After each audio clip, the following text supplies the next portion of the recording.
Bonjour, je m'appelle Lipo. Certains d'entre vous m'ont connu sous un autre pseudo, mais étant donné que cette vidéo est mise sur LipoProd, et bien voilà, je prends mon pseudo de Lipo.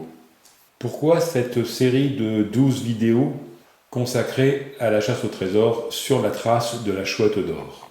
Eh bien, tout simplement le fait que depuis que cette chasse dure, les chouetteurs du mois de mai 1993 ont pris de l'âge, certains ont disparu, et finalement, beaucoup d'entre nous ont quitté la chasse. Néanmoins, je suis persuadé qu'il existe des éléments de solution extrêmement pertinents chez beaucoup de gens qui n'ont jamais pris la peine de les expliquer. Je pense même qu'il est possible et probable que plusieurs chouetteurs aient résolu les énigmes jusqu'à la 12e. En ce qui me concerne, je pense avoir été au bout des possibilités de cette chasse et je vais vous exposer ce que je pense être les solutions de la chouette d'or.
Un titre, un visuel, un texte.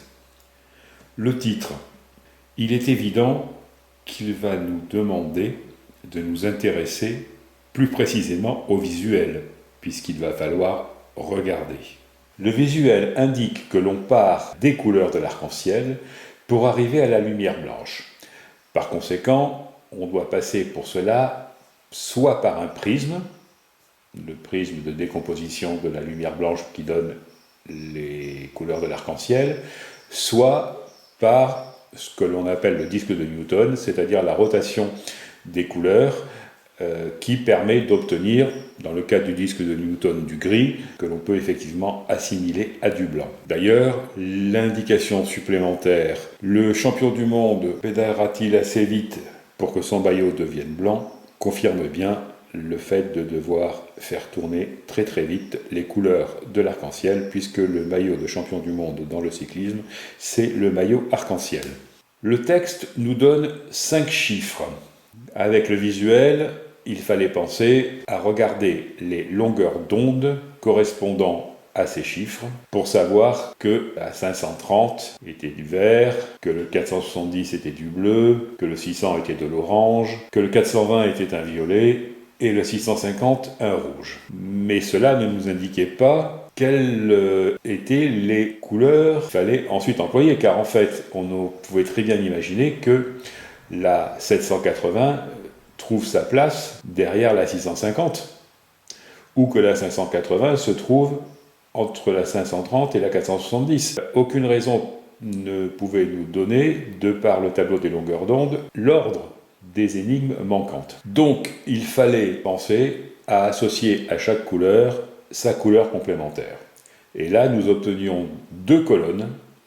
La colonne des énigmes données par le livre et la colonne des énigmes à insérer dans cette liste. L'abbé donne donc l'ordre des énigmes. Cela a été maintes fois confirmé par l'auteur de l'Ajax, Max Valentin. Pas si simple au final cette énigme B en 1993, sans Internet, avec uniquement des dicos, éventuellement une encyclopédie.